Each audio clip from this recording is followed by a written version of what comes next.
Committee on Homeland Security, Subcommittee on Counterterrorism Law Enforcement and Intelligence, and the Subcommittee on Transportation and Maritime Security will come to order. Without objection, the gentlewoman from New York, Ms. Maliatakis, and the gentleman from New Jersey, Mr. Smith, are permitted to sit on the dais and ask questions of the witnesses. The purpose of this hearing is to receive testimony from expert witnesses from the federal government and as well as the private sector about the growing threat of unmanned aerial systems, more commonly known as UASs or drones. We will hear from two panels today, and our first panel consists of three witnesses from the federal government. Good afternoon. I'd like to welcome you all to today's important hearing on the threats posed by unmanned aircraft or aerial systems, UASs or drones, and the threat to U.S. national security and the policy solutions that could mitigate these risks. Before we begin, I'd like to personally recognize two individuals, Congressman Dan Bishop and Congressman Anthony D'Esposito, for their service to this subcommittee and to our nation, and I wish them well in their future endeavors.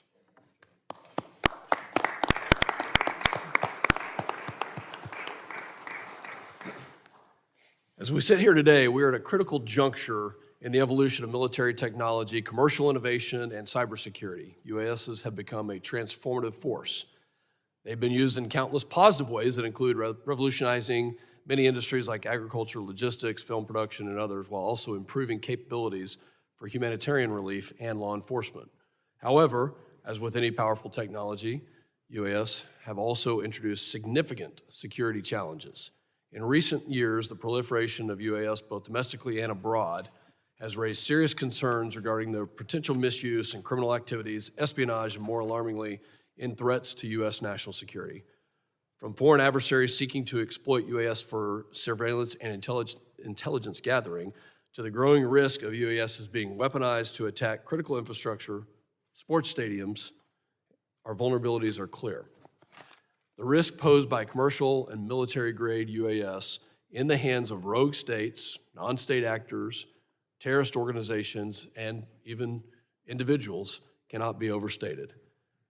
There have already been several troubling incidents where UAS have been used to penetrate airspace, compromising not only our national security but public safety. Threats to our homeland can also derive from the manufacturing of products that Americans frequently use. A glaring example is the widespread use of drones manufactured by Dajiang Innovations, DJI, a Chinese company whose products are deeply embedded in U.S. industries and critical sectors. These systems raise national security concerns, including risk of unauthorized data access and systemic vulnerabilities. Multiple U.S. departments and agencies have already admonished against or banned the procurement of certain UAS originating in the People's Republic of China in recognitions of the threats that they pose. Just this past October, reports indicated that CBP is blocking the importation of some UAS produced by DJI due to potential violations of the Uyghur Forced Labor Prevention Act, which is a law that prohibits the importation of goods into the U.S. produced in whole or in part with forced labor out of the PRC. We must work to protect U.S. communications equipment while strengthening U.S. supply chains by ensuring foreign manufactured technologies that pose security threats cannot operate in U.S. networks. The threats posed by UAS continues to present challenges. The U.S. border is one of the most significant vulnerabilities when it comes to this type of threat. UAS have already been used to circumvent traditional border security measures such as fences, walls, and surveillance towers. UAS have been used to smuggle drugs and weapons across the border and surveil CBP locations for human smugglers to then evade detection. CBP officials have consistently raised concerns that Mexican narco-terrorist gangs are using weaponized UAS only a short distance from the U.S. border, and in many cases operating inside the United States. UAS also pose a significant threat to critical infrastructure, including power grids, oil refineries, airports, water treatment plants, and transportation systems. A single UAS carrying explosives could potentially cause widespread damage, interrupt services, and result in significant economic loss to our homeland. Additionally, recent events illustrate the diverse roles UAS have played in both state-on-state conflict and asymmetric engagements, such as those in Ukraine and Israel, as well as their use in potential intelligence gathering operations near sensitive military installations at home and abroad. We must learn from these conflicts to help protect our homeland security. DHS and DOJ were given counter-UHS authorities as part of the Preventing Emerging Threats Act of 2018, which became law as part of the FAA Reauthorization Act of 2018. The current authorities provided under the act are set to expire on December 20th, 2024, just 1 week from now. Over the past years, DHS and DOJ have used these authorities to engage in activities to protect covered facilities and assets against credible threats posed by UAS, notwithstanding laws such as the Wiretap Act or the Aircraft Sabotage Act that could otherwise limit such activities.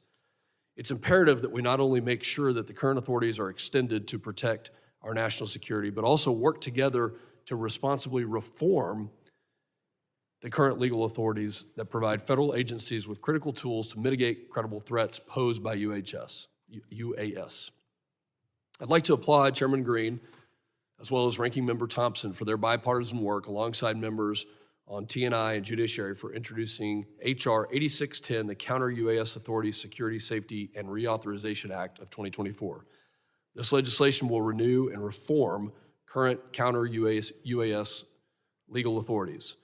The legislation will also modify and improve counter-UAS authorities of the Federal Aviation Administration, enhance important protections for the civil liberties of Americans using UAS in a legal and responsible manner, and strengthen public safety in communities throughout this nation.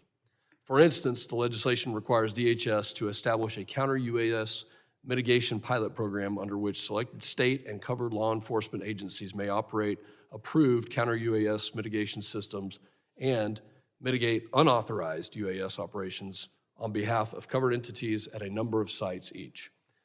Today, we're going to hear from experts in the fields of national security, law enforcement, defense, and technology who will provide insights into the threats posed by the UAS and family of systems to our homeland and efforts to address these challenges.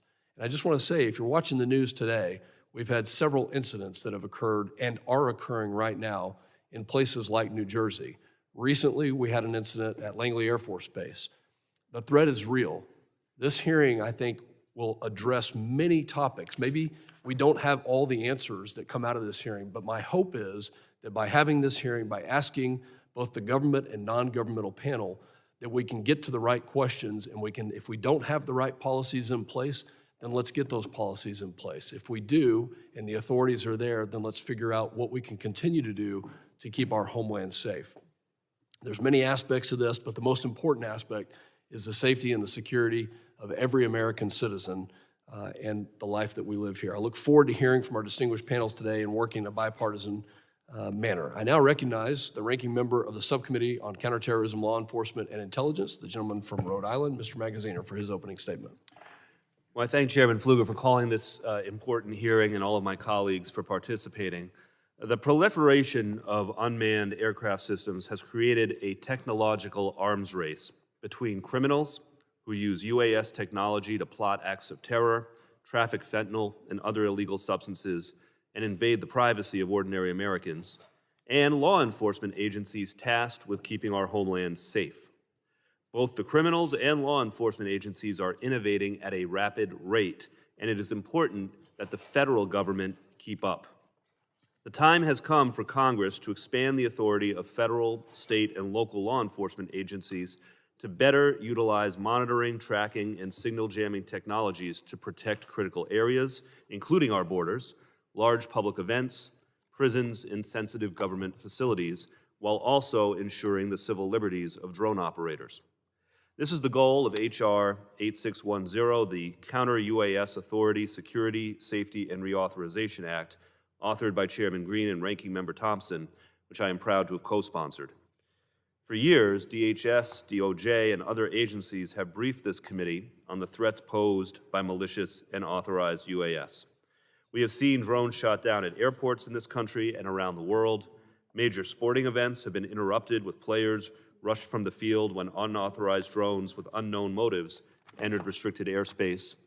And just a few weeks ago, the FBI arrested a white supremacist in Tennessee who planned to use a drone with an explosive payload to attack a power grid. However, it must also be said that drones are useful tools for many occupations and hobbyists. They can be useful for search and rescue, navigation, agriculture, and more. And these positive aspects remind us that we must take a measured approach to the issue. I look forward to hearing from today's witnesses about how best to balance the benefits and risks of UAS. Moreover, I hope that this hearing will help lay additional groundwork for getting H.R. 8610 over the finish line. Thank you to our witnesses for being here today. I yield back. I thank the gentleman. The chair now recognizes the chairman of the Subcommittee on Transportation and Maritime Security, the gentleman from Florida, Mr. Jimenez, for his opening statement. Thank you, Mr. Chairman. Today we're examining the growing threats posed by unmanned aerial systems, UASs, or drones, and exploring solutions to better protect our homeland from this evolving technology. The popularity and accessibility of drones have skyrocketed in recent years. Today, there are more than 880,000 registered drone operators in the United States, with countless other operating drones without proper registration or training. While many of these operators use drones for legitimate purposes, recreational, commercial, or otherwise, there is an undeniable threat from those who misuse this technology either through ignorance of the rules and regulations or with malicious intent. Uninformed operators can inadvertently disrupt air traffic or encroach on sensitive areas, creating safety risks that strain our law enforcement and the aviation systems. While uninformed operators present a risk, their potential impact is negligible compared to the dangers posed by nefarious actors with malicious intent. Nefarious actors, including transnational criminal organizations, terrorists, and foreign adversaries, can exploit drones to evade traditional security measures, gather intelligence, smuggle contraband, disrupt transportation systems, or even launch attacks on our homeland. The threat from nefarious actors is both real and escalating. Along our borders, drones are increasingly employed by cartels to smuggle drugs and surveil law enforcement operations. We must consider all appropriate actions to ensure that foreign adversaries like the Chinese Communist Party are not using drones under the guise of legitimate activities to relay sensitive information back to China or other entities that seek to harm the United States. Critical infrastructure, such as airports, power plants, and ports, face growing risks from rogue drones capable of conducting surveillance, causing disruptions, or carrying out acts of sabotage. These risks are not hypothetical. Since 2021, the Transportation Security Administration has documented nearly 2,000 drone sightings near U.S. airports, with major airports experiencing drone incursions almost daily. Furthermore, between 2021 and 2022, the FBI reported 235 incidents of suspicious drone flights at or near chemical plants in Louisiana. Similar UAS activity is also observed at oil storage facilities in Oklahoma and natural gas facilities in Texas, highlighting the growing threat to critical energy infrastructure. Beyond our borders, the conflict in Ukraine has highlighted the weaponization of drones in modern warfare. Both sides have employed drones for reconnaissance, targeting, and direct attacks, underscoring the ability to use drones to transform the dynamics of conflict. These lessons, both from domestic incidents and international conflicts, should serve as a wake-up call for us to bolster our defenses against the misuse of drones within the United States. Looking ahead, the stakes will only continue to rise, with major global events such as the 2026 FIFA World Cup, of which many games will be played in my hometown of Miami, and the 2028 Summer Olympics coming to the United States. We must be ready to confront these threats to safeguard critical infrastructure and ensure the safety of travelers, participants, and spectators. We have a responsibility to defend against drone threats, and the need for action is clear. We must act swiftly. Today's hearing is an opportunity to better understand the full scope of the challenges posed by drones and to explore innovative solutions to mitigate these risks. I want to thank my colleague from Texas, Representative Pfluger, as well as my colleagues from the Subcommittee on Counterterrorism, Law Enforcement, and Intelligence for partnering with us to host this important hearing. Thank you to our witnesses, Deputy Executive Assistant Commissioner Jones, Deputy Assistant Attorney General Wiegman, and Assistant Director Wheeler for appearing before the subcommittees. I look forward to hearing about how we can better counter rogue drones, safeguard critical infrastructure, and ensure our policies keep pace with this evolving technology, and I yield back. The chair now recognizes the ranking member of the Subcommittee on Transportation and Maritime Security, the gentleman from Michigan, Mr. Tanadar, for his opening statement. Good afternoon, and thank you to both Chairman and Ranking Member Magaziner for holding today's hearing, as well as to our witnesses for joining us. Over the past few years, the use of unmanned aerial systems, also known as drones, has become common across a wide range of applications. Drones have become increasingly affordable and useful within agriculture, law enforcement, search and rescue, photography, and other industries. However, as the airspace becomes more and more crowded with unmanned aircraft, we must ensure the government is prepared and empowered to protect the safety and security of U.S. critical infrastructure and the American public. In 2018, Congress enacted initial authorities for the executive branch to begin testing and operating counter-drone technologies, also known as CUAS technologies. Those authorities have kickstarted the interagency coordination and technology development needed to carry out such a complex effort, but the authorities remain unlimited. Authorities remain limited and have relied on one short-term extension after another. I hope Congress will act early next year to advance legislation to extend and expand these authorities. As we do so, we must ensure the government's counter-drone activities appropriately protect privacy and civil liberties and do not have unintended impacts on the safety of the national airspace. As ranking member of the Transportation and Maritime Security Subcommittee, I am especially interested in making sure airports are protected from threats posed by drones. Already, we have seen major airports shut down due to errant drones causing significant delays. Introducing new technologies that affect radio signals is especially sensitive within the airport environment and other urban environment. So we must ensure such technologies are carefully tested. I look forward to hearing from our witnesses today about how Congress can push our counter-drone efforts into a new phase in a measured yet meaningful manner. Again, I thank our witnesses and my colleagues, and I yield back. Other members of the committee are reminded that opening statements may be submitted for the record. I'm pleased to have a distinguished panel of witnesses before us today on this very important topic, and I ask that our witnesses please rise and raise their right hand.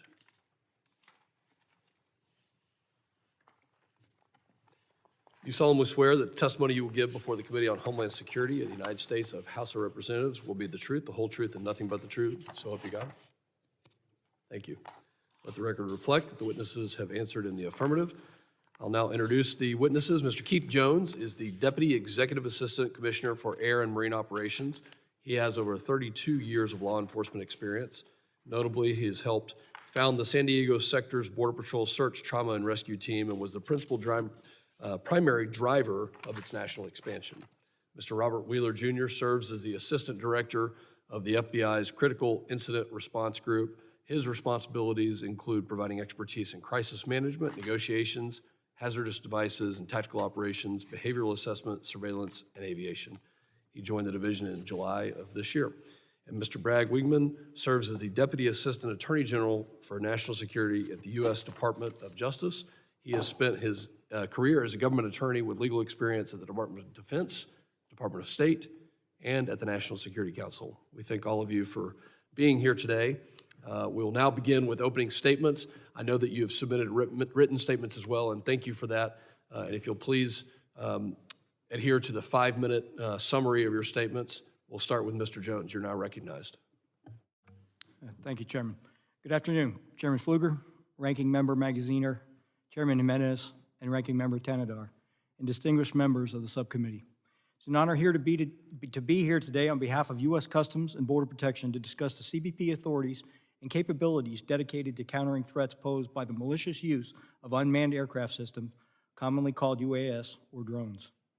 Throughout my 33-year career in border security, first with the U.S. Border Patrol and now Air and Marine Operations, I've witnessed transnational criminal organizations, or TCOs, and other malicious actors leveraging technology to circumvent U.S. law enforcement. In recent years, I've devoted significant time to understanding the increasing UAS threat to border security and coordinating CBP's strategic response. Air and Marine Operations is CBP's executive agent for counter-UAS operations. We work alongside our U.S. Border Patrol and Office of Field Operation counterparts to detect, track, and mitigate the threat of these aircraft along our borders. We also collaborate with our DOJ and FBI partners on investigations, as well as CBP Innovation, the DHS Science and Technology Directorate, Department of Defense, private industry, to identify technologies that can improve our mitigation and domain awareness capabilities. I'd like to emphasize three important aspects of this subject today. First, the current state of UAS threats to border security. Second, how our critical authorities enable us to respond. And finally, the importance of improving CBP's domain awareness capabilities and technology to detect and mitigate UAS threats. First, UAS activity along the border is increasing rapidly. During a recent 6-week period, CBP sensors recorded more than 6,900 drone flights within close proximity of our borders. It is these flights, particularly those in areas of high illicit activity, that present the greatest threat to the safety of CBP's frontline personnel, pose a serious collision risk to our crewed aircraft, and diminish the effectiveness of our border security operations. Although intent cannot be derived from border proximity alone, through our intelligence processes, CBP has associated a large percent of these drone flights with nefarious activities on the ground. TCOs have fully integrated UAS technology into their operations. Of most concern to CBP is the wide use of drones to conduct reconnaissance of CBP law enforcement personnel, their locations, and their activities. This technology enables smugglers to guide non-citizens or transport contraband across the border without encountering any law enforcement. Additionally, to a lesser extent, TCOs have used drones to fly contraband over the border. And most drones have limited payload capacity. An average recreational drone can carry only a few pounds, but the potential risk is still significant. A few pounds of narcotics, specifically fentanyl, or a few pounds of explosives could cause serious harm. The increasing use of UAS brings me to my second point. The authorities provided by Congress through the Preventing Emerging Threats Act are essential for CBP to detect and counter this serious threat. In accordance with the Act, DHS policy guidance and internal policy, CBP conducts counter-UAS operations in 10 high-risk sectors along the southwest and northern border, as authorized by the DHS Secretary. Our operations target specific threats to covered facilities or assets while safeguarding privacy, civil rights, and civil liberties.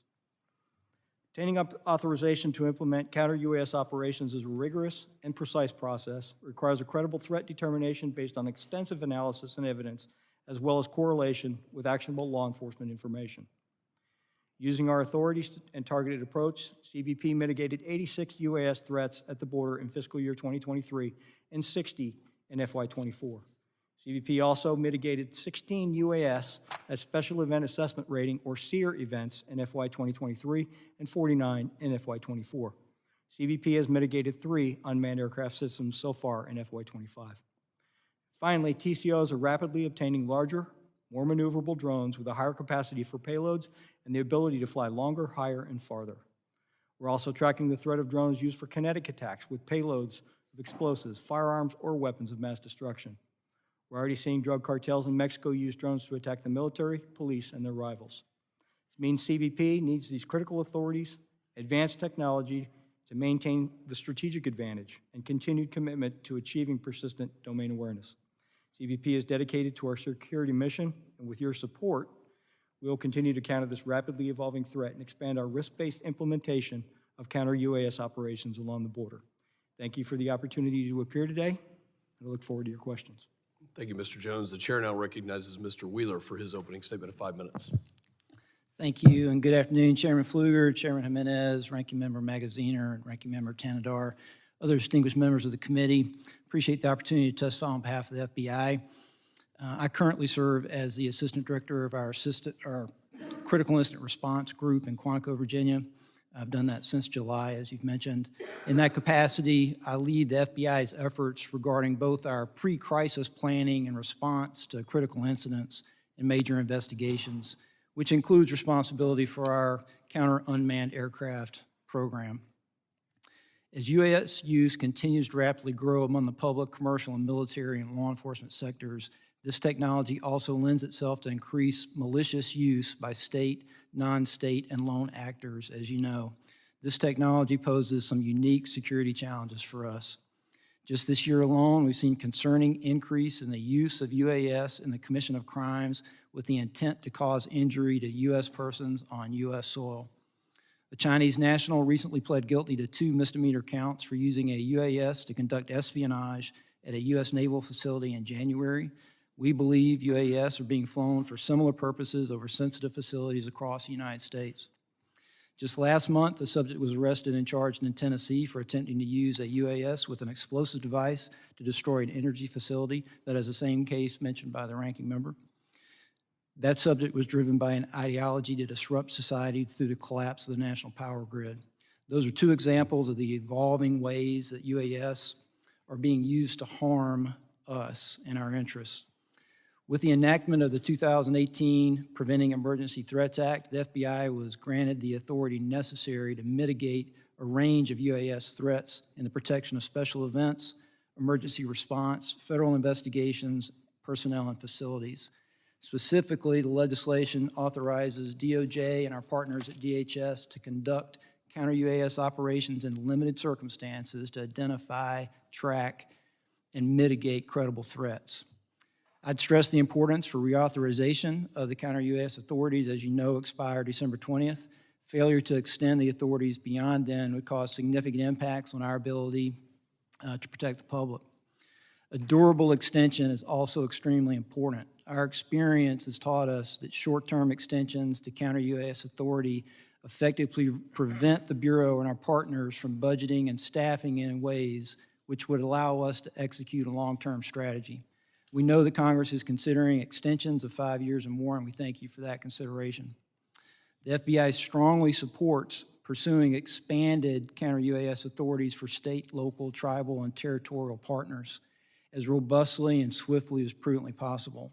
SLTT partners have repeatedly informed us that existing counter-UAS authorities are inadequate. Since our counter-UAS authority was granted in 2019, the FBI has adopted 69 operational missions using this authority and provided limited support to 121 other events. We've detected over 1,000 UAS in violation of federal law during these missions. One example, at the Boston Marathon this past April, our team mitigated a UAS threat, which resulted in the capture and prosecution of a subject. The FBI cannot alone protect the over 40,000 Special Event Assessment Rating, or SEER, events annually held in the U.S., along with the countless other requests for counter-UAS support at mass gatherings. The use of counter-UAS to protect against these situations is crucial and can only be fully addressed by expanding the capability to include our state and local partners. In closing, we remain committed to protecting Americans by countering the malicious use of this technology. The reauthorization or long-term extension of this legislation is essential to continue our mission in combating the evolving threat. And we look forward to working with you in establishing sustainable strategies to mitigate the threat going forward. Thank you. Thank you, Mr. Wheeler. The chair now recognizes Mr. Weigman for his opening statement of 5 minutes. Thank you. Good afternoon, Chairman Pfluger, Chairman Jimenez, Ranking Member Magaziner, Ranking Member Tanadar, and other distinguished members of the committee. Thank you for the opportunity to testify on behalf of the Department of Justice. As my colleagues have just said, we are committed to continuing to work hard to protect the American people from the threat of illicit drone use. But to do so most effectively, we need additional legal authority. As drones become more and more prevalent in our airspace, merely continuing with our current authorities is insufficient to address the current scale of the threat. More than 2 years ago, I and others from DHS and the FAA testified before a Senate committee about this growing threat and the need for a more durable and significantly expanded legal framework. Since that time, the Congress has provided extensions of existing counter-drone authority while considering how best to expand it. We are very grateful that both the House and the Senate continue to agree that this authority must not lapse. The Department is eager to share with you the lessons gained from our experience to help reach consensus about how much and in what way to expand the existing law. Now, the reason we need legal authority is that without it, use of the most effective types of drone detection and counter-drone technologies could violate criminal laws, including those that prohibit destroying or disabling aircraft in flight and intercepting signals and communications. As has just been said, our current authorities will lapse within the next 10 days unless reauthorized. So our first priority is for Congress to reauthorize the existing law. But I know that this committee and others have also been working on legislation to go well beyond that. And we are eager to work with Congress on a bill that will help keep the American people safe. Now, as described in our written testimony, the two most important issues for us are, number one, broadening the types of sites that law enforcement can protect from nefarious and suspicious drone uses. So, for example, to cover, as was mentioned in the opening statements, airports and critical infrastructure like power plants and chemical facilities. So we need to expand the types of sites that can be protected. And then number two, as my colleague from the FBI just mentioned, it's about empowering state and local law enforcement and operators of critical infrastructure to engage in counter-drone efforts themselves nationwide. This is not a job the federal government can do alone. The FBI can only cover a tiny fraction, less than half of 1%, of the tens of thousands of events throughout the country each year that might need counter-drone support to protect public safety. So the demand for protection across the country just vastly exceeds available federal resources. To be clear, this activity can and must be done while safeguarding Americans' privacy and civil liberties. The technologies that we employ typically detect only communications being passed between the operator's controller and the drone to detect its activities, to direct its activities. They do not extract text messages, email, or internet search histories from phones or tablets used to control drones, nor do they allow law enforcement to listen to voice calls. We collect information such as the drone vendor and model, the drone and controlling device serial number, the geolocation of the drone, the location of the controller, and the most recent takeoff and home location. This is very much like the information required to be broadcast by manned aircraft, and which is now required under FAA's remote ID regulation to be broadcast by drones as well. And we use this information to further investigate when a crime involving a drone is suspected. As required in current law, DOJ would continue to have guidance that contains explicit protections for privacy and civil liberties and associated training. And state and local law enforcement, if empowered to engage in this activity, would be required to adhere to the same rules. I appreciate the opportunity to testify today. I'd be happy to answer your questions. I thank the witnesses for their opening statements. Members will now be recognized by order of seniority for 5 minutes of questioning. And an additional round of questioning may be called after all members have been recognized, and also knowing that we have a second panel. I now recognize myself for 5 minutes of questioning. Let's just start with current events, and I'll ask an open-ended question. What is going on in New Jersey?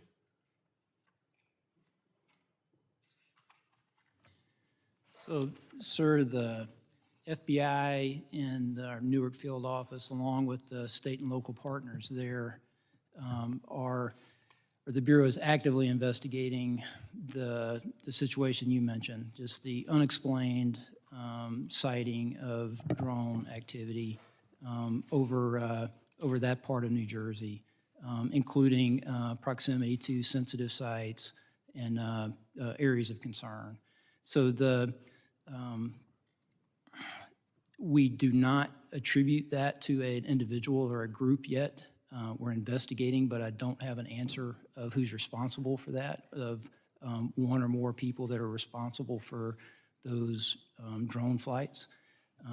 But we're actively investigating. What the Bureau has done to aid our state and local partners is what we generally do, enlist the help of the interagency, enlist the help of the public. There's a tip line there, that 1-800-CALL-FBI, tips.fbi, for information from the public that could help us resolve this. It is concerning. Is the public at risk? Is public safety at risk? Are we concerned that there are nefarious intentions that could cause either national security or a public safety incident that would put Americans at risk? There's nothing that is known that would lead me to say that, but we just don't know, and that's the concerning part. I think the fact that we have these unknown drones, UASs, that are flying over either critical or sensitive facilities is exactly why we're having this hearing. And Mr. Jones, actually for anybody on the panel, let me just say, we go back to last year, there were incidents, including Langley Air Force Base, where for over a week we had unknown drones flying over a very sensitive military installation with F-22s and other weapon systems on the ground. And I think that was cause for concern. So from a DHS standpoint, either on a border mission or from an FBI or DOJ, you mentioned, Mr. Wheeler, we don't necessarily have the authorities we need. Why can't we take action against these drones that are flying over sensitive sites? Why are we not taking action against drones that are flying over sensitive sites? So authority exists to mitigate a UAS in flight when authorized, and that could certainly apply to a sensitive site. I would be a little measured in speaking for the Department of Defense for those sites that are in question here. But I will say that we're, from the FBI, in a position, close liaison relationship with the Department of Defense and those areas that you mentioned, and will help in every way possible. But for securing those particular sites in this way, it is a DoD equity. Mr. Jones, for the border, I was down in the RGV last year, and they told me that they had over 20,000 incidents just in a quarter of drones that were being operated by cartels. What's the danger along the southern border to our citizens, the safety of our citizens from drones? Thank you, Chairman. So you touched on the volume of activity within the 500 yards of our contiguous border, in the south and even on the north, is staggering. We have deployed detection technology. You mentioned 20,000. The significant threat is counter surveillance. They are surveilling law enforcement activities.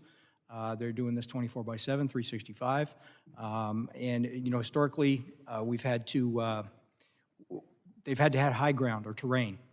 Now everywhere's the high ground. This is They have their a high tactical ground. They can see advantage. what's going on. Exactly. Do you have the authority to mitigate those physically or by other means? So the Secretary has designated certain areas along our border as covered facilities. So yes, the capability exists and the authority exists in those covered areas. Have those types of mitigations taken place? Are we actively mitigating? We are actively mitigating, yes, sir.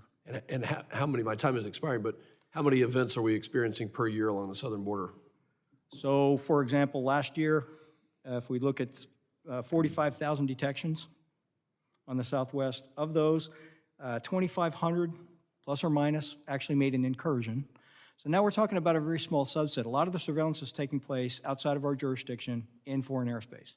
That makes it particularly challenging for mitigation. I bet we'll get back to these. My time has expired, and I recognize the ranking member for his 5 minutes of questioning. Thank you. I'll pick up on this same line of questioning. When a number of us visited the southern border last year, we heard from your officers about the challenges that drones were posing. And one question I have is, I understand they're being used primarily by the cartels for surveillance, to see where your officers are so that they can, more effectively traffic people, narcotics, firearms, et cetera, across the border. Do you see any evidence of the cartels using drones to actually move some of that contraband? Like, I'm thinking specifically of fentanyl. Are they using UASs to actually move fentanyl across the border? We have yet to see fentanyl being moved via UAS. We have seen other narcotics, albeit in small quantities. From a cost model, it's not as effective for cartels because the payload capacity is so small, they have to make multiple trips. We have seen cocaine, we have seen heroin, we have seen methamphetamine, we've seen weapons. So there is a threat of moving contraband across our borders.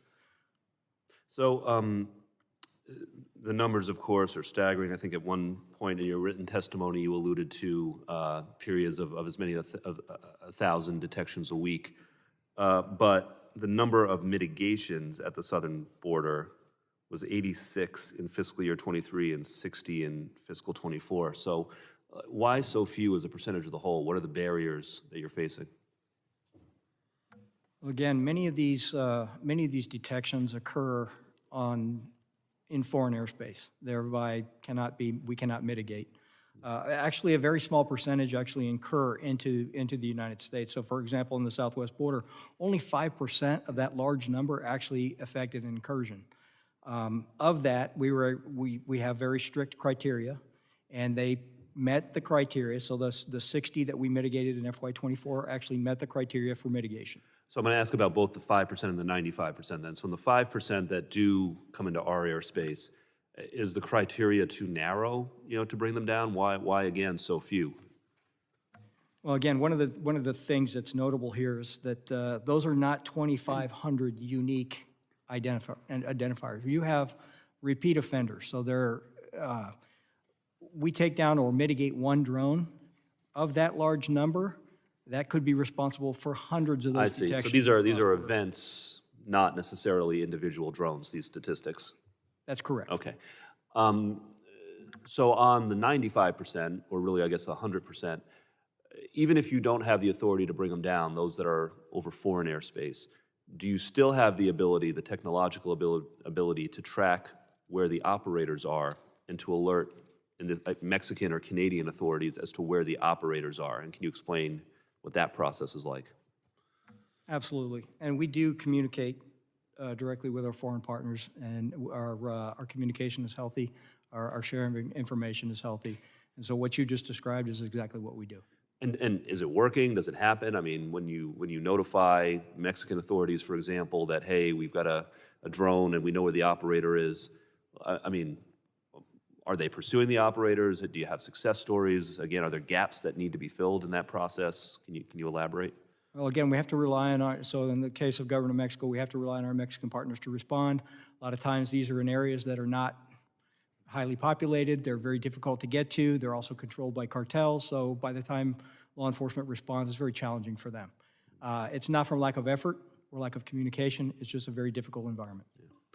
With the minute that I have left, I'll shift to Mr. Weekman. On the issue of special events, of SEER events, can you just elaborate a little bit more about why it is so important that the state and locals have expanded authorities, and what should the appropriate guardrails be, for those expanded authorities? Yes. Each year, the FBI can cover a number of special events, and DHS covers some as well. So we're talking about big events like the Super Bowl, the World Series, the Indianapolis 500, that sort of thing. But obviously, those are not the only events that could be subject to an attack or a drone threat. You have many other football games, baseball games, soccer games, the World Cup. And if you add them all up, just focused on sporting events, even forgetting about New York Times, New Year's celebration, there's all manner of events. So we can only cover a tiny fraction of those in any given year. And so if Congress gives the authority to state and locals to engage in the same activity, that vastly expands the scope of what counter-drone protection I'll just note for the record, thank you. I understand the need to expand that authority for the state and locals for these special events.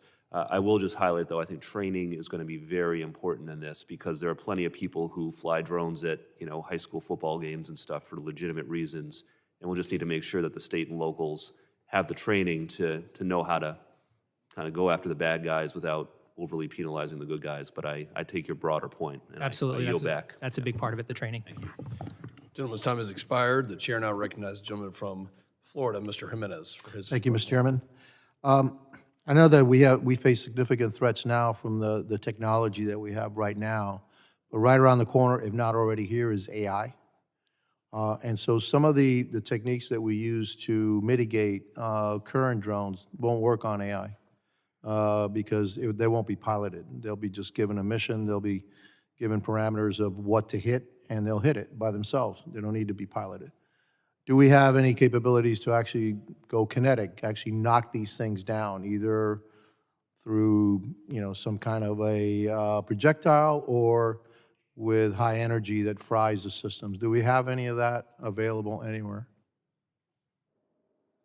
Yeah, thank you for the question. So without tipping our hand to our adversaries, I think it would probably be best, and we'd look forward to providing you a detailed briefing on our capabilities, kind of where our heads are at on, and we share your concern. Yeah, because I think that not only concerns me in as far as Customs and Border Protection and our personnel, but also airports, large events, et cetera, where these drones can be used for really destructive purposes. And so I'm really worried about that. Mr. Jones, you said that you had legal authority to disable, to mitigate drones in certain areas. We have about a 2,000 mile-long border. So those areas, how many miles of the 2,000 do you actually have the authority to mitigate these drones? Chairman, again, we're starting to get into an area I'm not comfortable with in an open forum, but we'd love to dock those details with you behind closed doors. I take that to mean there's not too many miles, okay? So that's fair enough. Have you seen any kind of, we know that the cartels, especially the Mexican cartels, are working with the CCP, the Communist Chinese Party. The CCP provides the chemicals to the cartels who then produce the fentanyl that's killing thousands of Americans every single year. Do you see any link between, we see that link, do we see any links between the CCP, China, and the drones, the technology that's being used to surveil our border, and it's being used to help the cartels in their quest to transport people, drugs, guns, everything into the United States? It's no secret that the preponderance of the UAS technology is manufactured in China, and the cartels are using that very technology. We share your concerns. There's a reason why we don't use Chinese drones. And whether they knowingly or unknowingly are potentially collecting information for the government of China.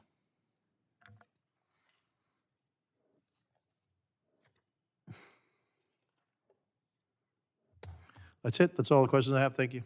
Yield back. Gentleman yields. The chair recognizes Mr. Tanadar for his questioning. Thank you, Chair Fluger.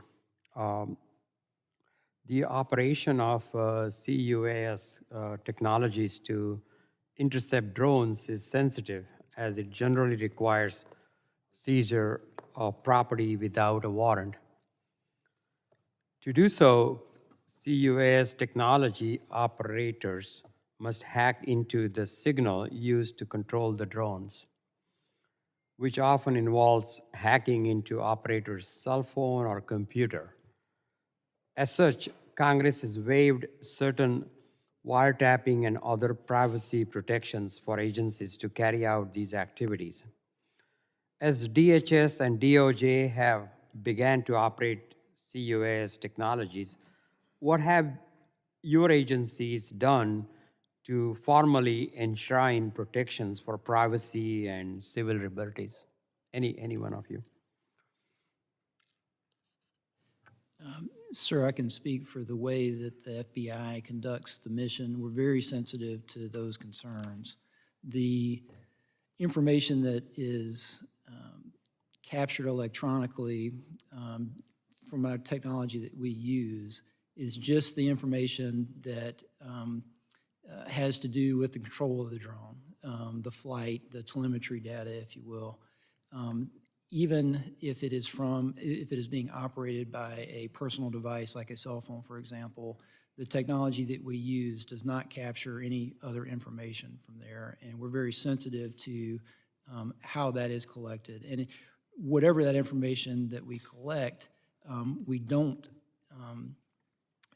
maintain it if it's not threat, if it is not part of a case. If it is part of something that we investigate, then our regular guidelines of legal process and how we would maintain evidence apply. But we're very sensitive to privacy concerns and making sure we get it right and do it correctly. All right, thank you so much. Congress is currently considering authorizing a pilot program for state, local, tribal, and territorial law enforcement agencies to operate CUAS technologies. Expanding these authorities must be done carefully, as doing so requires waiving wiretapping protections and other critical protections to protect privacy and civil liberties. How can we ensure the operation of such technologies, potentially by a large number of law enforcement agencies, will be closely coordinated with and overseen by federal authorities? Mr. Wigman, most critically, how can we protect privacy and civil liberties? Thank you for the question. So if the pilot program, the state and local pilot program that you mentioned is adopted, there would have to be, the law would require training for all state and local officials. It would also require them to follow the same procedures that my FBI colleague just mentioned in terms of the type of technology they can use, the type of data that they can collect, the rules of engagement, what type of facilities they can correct, so that they do it safely. They'd have to work with the FAA. All of their activities would have to be approved by DHS and Department of Justice working with FAA. So it's quite a labor-intensive kind of process that we're envisioning under the state and local pilot program to basically get state and local authorities up and running so that they can mirror and do the same things that we do at the federal level. And that includes protecting privacy and civil liberties. Thank you. Thank you so much, and I yield back. Gentleman yields. Chair now recognizes the gentleman from North Carolina, Mr. Bishop. Thank you, Mr. Chairman. How do I pronounce your name? Is it Weigman? Or It's Wigman. Wigman. Yeah. Mr. Wigman, I want to bore into this just a little bit more. So, and some of the questions have indicated and the answers indicate you got to be careful about revealing specific technological things. But I noted one thing when you were testifying, you said that the reason you need expanded authorities, I believe I got this right, is that the effective technologies to deal with this could violate laws on intercepting aircraft in flight and intercepting transmissions. Did I get that correct? That's right. And maybe you could just help me understand a little bit better. If you've got like a mass spectator event, which is one thing that's been raised, it seems to me, how do you have and a lot, you've also said, several of you have made the point that, how you intercept data to prevent intruding on privacy and only certain types of data. And I must tell you, that has a sophistication level I don't really understand. Why not just have a rule that anybody who flies a drone near a mass spectator event, the drone's going to be destroyed in the air? Is that something that it'd be hard to do? And then why do you need to intercept data in order to do that? If the object is there, destroy it. So it's a good question. I think the way it works, as I understand it, and my colleagues can talk about this operationally, if you had, let's say, a football game, and you would have a perimeter, it would be declared as a temporary flight restricted area. Okay. So around that, you're going to have a buffer zone. You have an area where it's a no-go, and then you have a larger area around that where you might want to detect what's flying, and then you have a larger area around that where you might be tracking, but regular commercial drone use is okay. And so as they're getting closer and closer to the facility, you're detecting originally the signals to see what is that drone. You're trying to identify the drone. Oh, is that a UPS? Is that like a long distance radar or something like that? Exactly. Heads-up So radar is that a UPS drone that's just delivering a package somewhere? Let it go on its way. Is it getting closer and right into the zone where you're going to have to do something against it? So it's kind of a calibrated thing, and as you get closer and closer, then that's where you take the opportunity to use the technology to jam it. Is most frequently rather than destroy the drone. You're interfering with its navigation in a way that confuses it and requires it to land. And that's what they do in these scenarios to make it land somewhere rather than it's not the same as shooting it out of the sky is my understanding of how it works. You're instead using electronic things to bring it down. So that's essentially how it works. Is the technology, and I've always been curious about that. I've asked that, first time I asked it in a hearing a couple of years ago, there's a Twitter of laughter throughout the room about naivety of thinking you could destroy the thing in the air, and I guess maybe if it leaves debris to fall or something, I could understand. It could be that. dangerous also, I think. Yeah. If you were just to kinetically destroy it, I imagine there would be some hazards with that. Should the average person looking at this, or the average congressman trying to understand it, believe that these technologies where you can use electronics to force the device to land are successful or have a high degree of reliability? Maybe I'll direct that to Mr. Jones. Yeah. So there's also non-destructive kinetic capabilities. So one thing from a law enforcement perspective we have to remember is that if we can capture a drone, there's a forensic capability that allows us to glean information. Yeah. And so that's important to us, as well as avoiding or minimizing any collateral damage. We have to be very careful in any application of force in public areas, responsible law enforcement, first do no harm. Is any witness able to testify?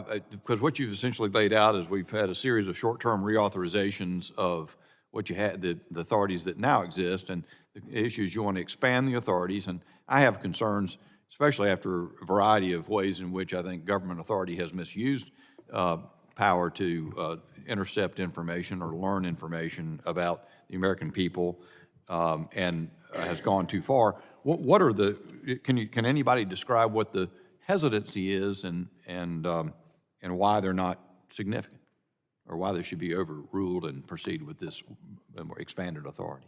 Mr. Wigman? Hesitancy in adopting the expanded authority, or? Yeah.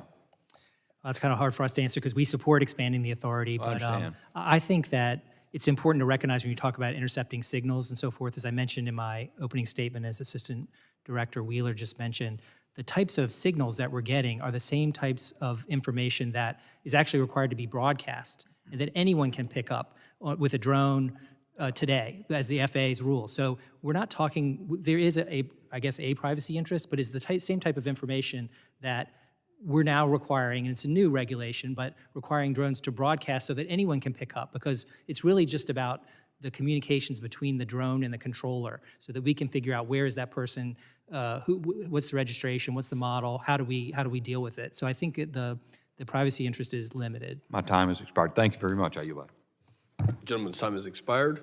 The chair now recognizes the gentleman from California, Mr. Correa. Thank you, Mr. Chair, and I want to thank the gentlemen, our witnesses, for being here today. Very timely issue for all of us. I think your testimony and the questions show that a little bit of a tension here between private property, private rights, but I think the bigger one here is protecting public safety. A couple of times back home, I had the chance to see some drones flying over my house, looking in my backyard. Frustrating, angry, didn't have any kinetic weapons with me, so they came and went. But on a serious note, I'm home to Disneyland. Worldwide, it's still viewed as an American private enterprise symbol. I've got the Anaheim Ducks Arena, OC Vibe that's being built right now, the Anaheim Ducks, SoFi Stadium nearby, World Soccer Cup coming to our area very soon, Olympics coming soon. So target-rich environment, so to speak. And what you're saying, Mr. Rigman, specifically, you said that federal government does not have the bandwidth to really protect all of these sites, yet we're still not at a point where we can share the authority information with state, local, federal authorities. And I hope we don't have to wait for a federal law to be passed to get there. My local sheriff in Orange County has a fusion center. Fusion centers exist across the nation where federal, state, local, FBI, every agency collaborate, share information, because when it comes to these drones, time is of the essence. Authority to neutralize these things is of the essence. And I guess my question to each and every one of you, starting with Mr. Jones, do you know of any efforts right now to coordinate with our locals to begin sharing, creating the local authority to be more effective at protecting our citizens? Mr. Jones. I can speak broadly and just outside of just counter UAS. We are working with our federal, state, and local partners on a daily basis. Whether it's counter fentanyl, counter UAS, just general public safety, they're our partners. We're all on the same team. And I'm glad we need to hear the you say authority. that. Go ahead. We need the authority to designate select state and local law enforcement, and then with approved equipment, and just like my colleagues We stated. need a federal law. Yes, we do. Some of us here could probably do something like that, Mr. Chairman. Hope we can also, I didn't hear it, I know Mr. Jimenez talked a little bit about Mexico. Cooperation, any there? This is something that deals with both sides of the border. And like I stated earlier, our relationship and our information sharing with Mexico is healthy, both at the local level through the U.S. Border Patrol Foreign Operations branches, as well as our communications with Mexico City. Thank you very much. Mr. Wheeler, same question to you. Do you know of any efforts to coordinate past laws to help us work with the locals to protect our citizenry? Sure. I would illustrate as maybe a good example for the situation in New Jersey and our Newark division we talked about earlier. The FBI Newark JTTF comprised of a lot of state and local officers that work on the JTTF are our people that are actively investigating this matter. Are there any efforts to pass legislation that you're aware of to give the locals the authority to neutralize, monitor these aerial vehicles? Well, that's not my purview for the legislation, but I if can you were certainly tell aware you, of I any. support capacity building for Mr. state Wigman, and local my last 30 seconds. That's what we're here for, Congressman. There's a Senate bill, there's a couple of House bills. All of them, to different degrees, would provide additional authority to the states, both at a minimum to do detection only, and then on a pilot program Beyond to do those the bills, mitigation as do well. you So see that's what we're here for. beyond those bills, any other authorities that are needed to be vested in the locals to do their job? I think those bills are where we should focus, At and this coming time. up with something that's will work. Thank you very much, Mr. Chairman. I'm out of time. I yield. Gentleman's time has expired. The chair now recognizes the gentleman from Louisiana, Mr. Higgins. Thank you, Mr. Chairman. Gentlemen, thank you for being here today. It's been referenced that there are federal laws against intercepting aircraft or intercepting communication signals, and it's been cited today regarding the absence of a specific federal law authorizing local law enforcement to use existing technologies to mitigate against an unmanned aerial system threat or a drone threat. Let me say that, Mr. Chairman, I believe that the 10th Amendment already extends such rights to the sovereign states. And let me say that the current law, the current federal law that authorizes specific federal law enforcement agencies to use existing and emerging technologies to mitigate against unmanned aerial systems. Yes, that authorizes those specific federal agencies to deploy that technology, but it in no way does a current law prohibit the rights of the sovereign state to authorize their own state and local law enforcement to use existing technologies and emerging technologies in a law enforcement capacity. Mr. Wigman, is it against the law for one American to strike another American? Yes, it is. It's not a trick question. Is that against the law? Obviously it depends on the context. There could be Of course, self-defense, there's a whatever, general but law against generally, that. yeah. But is it allowed for a law enforcement officer who has probable cause to detain you or arrest you? Is it allowed for him to strike you in order to effect that arrest? Yes, of course he can. Is there a law against me crashing my car into yours purposefully? Yes, there is. But Mr. Jones, are you familiar with the pit maneuver? Of course, law enforcement has been using this for decades. We use our vehicle to crash into a suspect vehicle in a particular manner reflective of our training in order to effect the arrest. We're using the current training standards and the technology of our vehicle that we have deployed to effect that arrest. That's not a vehicle crash. It's a law enforcement action. That's broadly known. Everyone knows it's against the law for one American to shoot another one.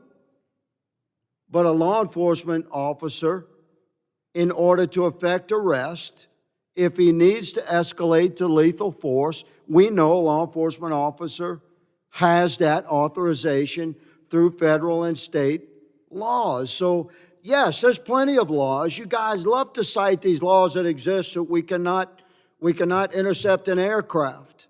We understand that.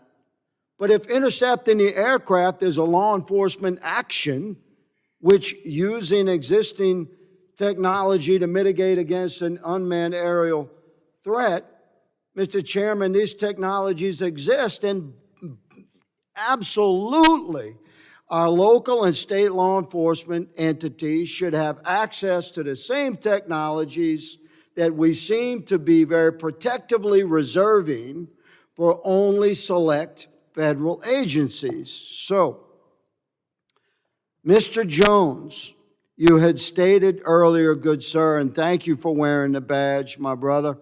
You had stated earlier that yes, you're deploying these systems, but please clarify for America that there are great restrictions on actually deploying the technology to land a drone. You're using the technology primarily to track criminal drones, but you're not using that technology primarily to land drones, which is what the technology does. Am I correct in that assessment or not, Mr. Jones? Well, both are true. We are using technology to track the drones. We are also using technology and electronic means to intercept and land the drone at a place of our discretion. And give us the numbers by percentage. If you track 100 drones, how many are you landing? Well, like I stated earlier, for FY24 Southwest border, we actually landed 60 of them, mitigated 60 of those aircraft. 60 of the 45,000 that you encountered? Well, there you go. That's what I'm saying. You're using the technology to track, but you're not using the technology to fully mitigate. So this is what we've been talking about for a year, Mr. Chairman. This technology, by 10th Amendment right, belongs to the sovereign states, and they should be allowed to fully deploy it. Thank you, Mr. Chairman. I yield. Gentleman's time has expired. Chair recognizes the gentleman from Texas, Mr. Gonzalez. Thank you, Chairman. And, sometimes I feel like I'm in the twilight zone up here. Like month after month, people come before us, they testify, and you don't get a lot of answers. And it's concerning, it's frustrating. You're telling me we don't know what the hell these drones are in New Jersey are? Is that correct? That's right. It's crazy. I mean, that's crazy. That's madness that we don't know what these drones are. You're telling me that a lot of these, Mr. Jones, you're telling me that 90%, 95% of these drones along the U.S.-Mexico border, we can't interact because they're not in U.S. territory? That is correct. A large proportion of them stay in foreign airspace. I'll tell you what, there are a lot of Americans that are very frustrated right now that are essentially questioning, where are my taxpayer dollars going? You know, this Doge craze that's kind of starting to take hold, this is very real. I mean, this is going to come. People are going to have to come before the carpet, and they're going to have to explain every single line item. What do you do here? What does this get? And so let me ask a very specific question. Mr. Wheeler, how much of the FBI budget goes towards counter-UAS? So the technical part of operational budget that I have within the critical incident response groups, just less than 500,000. 500,000? That's nothing. Why is it so low? Well, I don't. And I wonder we don't know what the hell is going on. 500,000. So that number doesn't capture the FBI Newark investigation, for example. The budget allocation for what we're doing investigatively is not captured in that number, but for the technology we use and the way we deploy it, just under 500,000. We want to help you. I mean, this is a committee. The chairman's putting this together because we want to know these topics. So the American people deserve to know the truth on this, and we also deserve to have actions on it. And if it's a budget issue, no problem. But it's also what is our money getting us? Clearly, not a whole lot. And something needs to change, though. I'm trying to figure out what that something is. It just, month after month, it's the same old, same old. From a CBP standpoint, Mr. Jones, do you know what the current budget of CBP is for counter-UAS? I can tell you that direct appropriations for counter-UAS was zero last year. Zero. So, CBP yeah. took it out of Hyde, and we will continue to take it out of Hyde. Now, I can't tell you exactly what that number is. I have a general ballpark, but we can discuss that. I provide that as a get back to you. Another committee that I sit on is appropriations. So I see a lot of things through the lens of dollars and cents. If you're putting 0 on the board, you're probably not going to get a lot of success. And it's not fair. A lot of people talk about the border. I represent the border, nearly half of the southern border. I've been out there with these agents in the middle of nowhere that are essentially alone and unafraid, making do with what they have. It's not fair to them, and ultimately it's not fair to us to have them combat against some of these drones that are happening with a 0 budget. I mean, it's just madness. So I guess I have other line of questioning, but I don't want to embarrass anyone. I would just say, I would be very interested in partnering up and figuring out what we need to do in order to find and answer some of these questions. What resources do you need? The technology is already out there. Drones, this isn't new. Drones are 100 years old. This isn't state of the art. Drones are old technology. The fact that we don't know what's flying in our airspace is only the tip of the iceberg, what's to come. We have to fix this. And I want to partner up to fix this. Part of that is finding out the proper resources you need, training, authorities. I get the authorities piece, but it's a cradle to grave type of situation. It cannot just be, the answer can't be we don't know. And the answer can't be 0. We got to do better than that. And if we don't, I suspect not good things will happen. So thank you, gentlemen, for coming before us and testifying. I look forward to partnering with all your agencies. I yield back. Gentleman yields. Chair now recognizes the gentleman from New York, Mr. D'Esposito. Thank you, Chairman, and I sort of feel the same way as my good friend, Mr. Gonzalez. This is like deja vu. We've been talking about this for a long time and seems to be not getting much answers. The chairman and I visited New York City probably close to 2 years ago. We met with the leadership in the NYPD. It was probably one of the most rapidly growing drone use in the country. And my vision on jurisdiction of taking down drones may be different from others here. But first, I think it's important to quickly focus on stuff back at home. These drones over New York and New Jersey, flying over critical infrastructure, flying over some of, whether it's the Verrazano Bridge or others, I have to agree with my colleagues. The fact that we continue to say that we don't know what they are, we don't know what they're doing. The American people are looking at us and they think that we're lying to them because they think, how could you possibly not have answers to drones flying over some of the most critical airspace in the country? So, if we're expecting the American people to believe in the information that we're giving them, I think we do need to do better. And that's none of your fault. The fact that there's only $500,000 in drone expenditures appropriations. That's absolutely insane, and I hope that it's something that my colleagues work on. But as many has already pointed out, drones continue to rapidly advance and become more readily available. Along with the expansion, threats from drones being used by bad actors have only increased, as all of you have mentioned. Right now, counter-UAS authorities are restricted from local law enforcement agencies, leaving it largely in the hands of federal agencies. So, Mr. Wigman or Mr. Wheeler, very simple questions. Do federal agencies have the ability to assist local law enforcement agencies with their counter-UAS capabilities everywhere and every time it's needed? Not today. That's what we're seeking from the Congress. Yep. Yeah, that's absolutely correct. Are there events and places that would benefit from counter-UAS capabilities that federal agencies are simply not able to cover? Absolutely. There are. Yes. All right. In your submitted statement, you both said, quote, we need to empower state, local, tribal, and territorial law enforcement agencies across the country, which are primarily responsible for keeping our citizens safe at the local level, to take the steps needed to protect their communities from the emerging threat.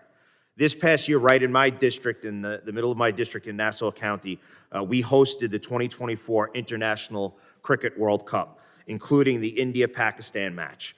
While there were drone-related threats from ISIS ahead of the tournament, the federal government was only able to assist with their counter-UAS capabilities for a small portion of the tournament. What is the current impact of local law enforcement not having these authorities? And I'll leave that to any of you. Well, I think that's the main thing, is the capacity. We need more capacity to be able to do the mission. And I we strongly support state and local jurisdictions having that capacity and the authority and the ability to help. Right. And I think I'm sorry, Mr. Woodman, I didn't mean to No, interrupt. that's right. And just to answer your question also, Mr. Congressman Gonzalez as well, I mean, I think all of us on the panel share your view that we need to do more and more resources. If we do get the authorities, we will certainly need more resources. Even if state and locals are doing it, that will require training and additional work and approval on our end. So more resources, more authorities, those are all things that we would support. Yeah, and I think it's important to point out and to spread the message, because I think there's a lot of false information being spread about law enforcement agencies trying to say that, well, they don't want this added enforcement. They don't want to take on this responsibility. I mean, we had a hearing in this room just hours ago where the commissioner of the Nassau County Police Department, Patrick Ryder, was here, and he has been advocating in his position as commissioner, as his position as a member of the Major City Chiefs, that this is something that local law enforcement agencies, not only do they need it, they want it. And I think that we have the opportunity throughout this country to make sure that law enforcement agencies, there is some sort of consolidation. There are many law enforcement agencies that border one another that could help each other deal with this, I'll call it a burden, but this added burden. But they're willing to do it. Why? Because it makes sure that people can be kept safe. We can make sure that in instances like the World Cup back in my district, or as Mr. Jimenez was talking about the summer games in Miami. I mean, to depend on the federal government, and the federal government is telling us, well, we can only help you some of the time, even when you have threats from ISIS, I mean, that's a huge problem. And it's one that we need to address not only here today, but moving forward. And Mr. Chairman, my time has expired, but thank you for continuing to bring this to light. Gentleman's time has expired. The chair recognizes the gentleman from Arizona, Mr. Crane. Thank you, Mr. Chairman, for holding this hearing today. Thank you, gentlemen, for coming today. I got an article right here, mystery drone spotted over New York, New Jersey, prompt calls for federal investigation. I believe this was Breitbart News. I want to start with you, Mr. Wheeler from the FBI. What can you tell us about what you guys do know? So the public reports and what we have from eyewitness sightings, some of those very credible police personnel and others are what we describe as unidentified drones. We do not know the particular specifics of what those drones are. Some are described as being slightly larger than a commercial available drone. Fixed wing as well as rotary. We have helped analyze with our partners video and pictures of what those look like, what have been submitted. Part of that is these over 3,000 tips from the public, and to look at that. But as I previously stated, we don't know the people responsible behind that, and that's what we're working on. Yeah. What did you say you guys the FBI was spending on counter drone? My budget that would specifically include the technology that we use. Is it 500,000? It's 500,000. What? That doesn't seem nearly adequate. Why do you feel like there isn't a push within the FBI to keep up with modern warfare and modern threats? So we're What is the budget for the FBI right now? roughly 11 billion. Okay, why do you think as warfare changes, and as you know, sir, warfare is changing drastically right now overseas, especially with Ukraine and Russia and the development of drone technology, why isn't the FBI taking this threat more seriously? And that's obviously reflected by the budget that you guys have assigned to counter drone technology. I have a limited capability that is embedded within our emerging threats unit for surveillance issues. That allocation of resources, that research, that operational deployment of our capability is what we have today. I would imagine that this would grow over time. What do you think that some of these terrorist cells that might be in the country right now, or maybe even outside of our borders? What do you think that they're looking at when they see a hearing like this and they see that you guys still, after almost a month, don't know who these drones are? What do you think that they're thinking? So I would be measured in how we speak about our capability and what our limitations and capacity is. However, I'll say to you that it's not as good as I wish it was, and we'll continue to work to make it better. Yeah, well, when you're only spending $500,000 a year, it's probably not going to be very good, is it? The only thing I would say about that is that this is an enterprise-wide problem. It's not just a technological problem, that most of that $11 billion budget for the FBI gets after threats to Americans, this being one of them. And the way we apply resources, personnel, operational, all of that to include technology to get after a threat that would threaten American lives, I don't think that $500,000 for the technology part of it adequately captures our commitment to protecting Americans. I want to shift real quick because you guys have been talking about using electronic warfare to counter some of these drones. What about drones that aren't susceptible to counter warfare, like your fiber optic drones? What are you guys doing about those? I'll start with you, Mr. Jones. So all options are on the table right now. We are exploring kinetic options. You know, Complement the electronic. you can buy those right now, and they're really not that expensive. Are you aware of that, Mr. Jones?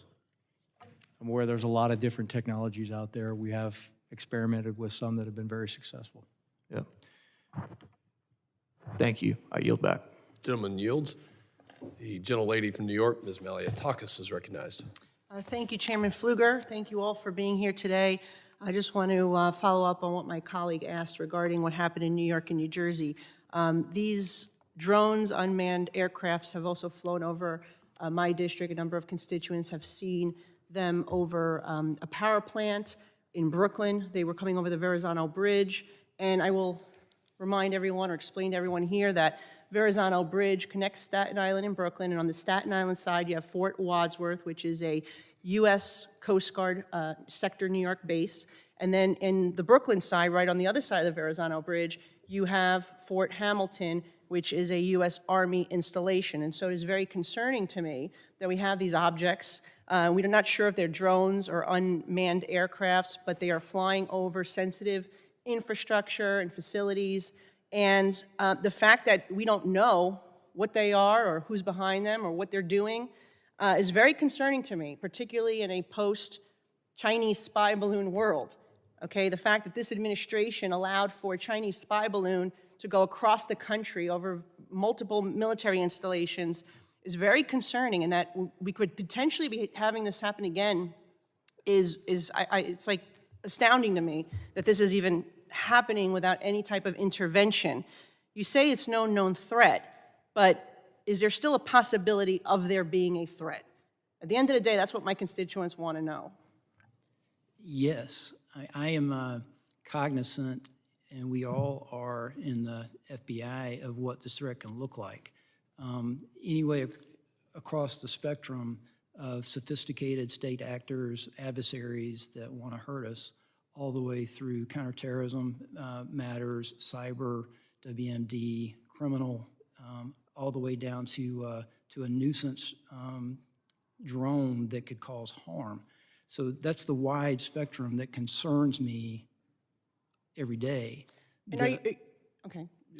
I'll just mention, it concerns me that we don't know the answer to your question yet. And are you working with the Pentagon, with FAA, with DHS, with your partners to try to identify this? Because I don't put it all on just the FBI. I think this is, I mean, what is Homeland Security doing? Do you have any idea? Have you? I wouldn't speak for another department, but I will say that the way we do business is extremely collaborative in the interagency, and especially with our state and local partners. So who's taking the lead here on this particular issue to identify these drones and aircrafts? Well, we have an investigation open predicated on a idea that there's unsafe operation in the airspace, which is a federal violation that we have some jurisdiction for. But it would help us know sort of what lane this falls in when we know the people that are responsible and what this is all about, to your point earlier. And we're actively investigating and would like to answer those questions, Yeah. but I don't have a better answer. And what if they were carrying chemical weapons or something? We just don't, I mean, this could be a much worse conversation we could be having right now, because these things have been flying all over New York, New Jersey, over military installations. I don't know, I don't know what's going on there, but these agencies need to figure it out and try to get to the bottom of what's going on. I think it's very concerning. Is there a possibility, if hopefully it is not a threat, is it a possibility it would fall under this System Assessment and Validation of Emergency Responders Program, the SAVER program? This is a program under Department of Homeland Security, Science and Technology, where they are testing various technology for search and rescue, disaster response, and it could be part of a law enforcement assessment. You think that's a possibility? Because my Army base doesn't know about it, my NYPD doesn't know about it, so I guess my question is, why wouldn't the local authorities know if this was part of a testing of security technologies for first responders? I don't know that to be the case, Okay. and I couldn't really comment on that. Okay, well, just again, I would love to speak to you offline at some point and maybe share some information with you, but I would really just urge if you could speak to your colleagues and counterparts in these other departments, and because we need to get to the bottom of what's going on here.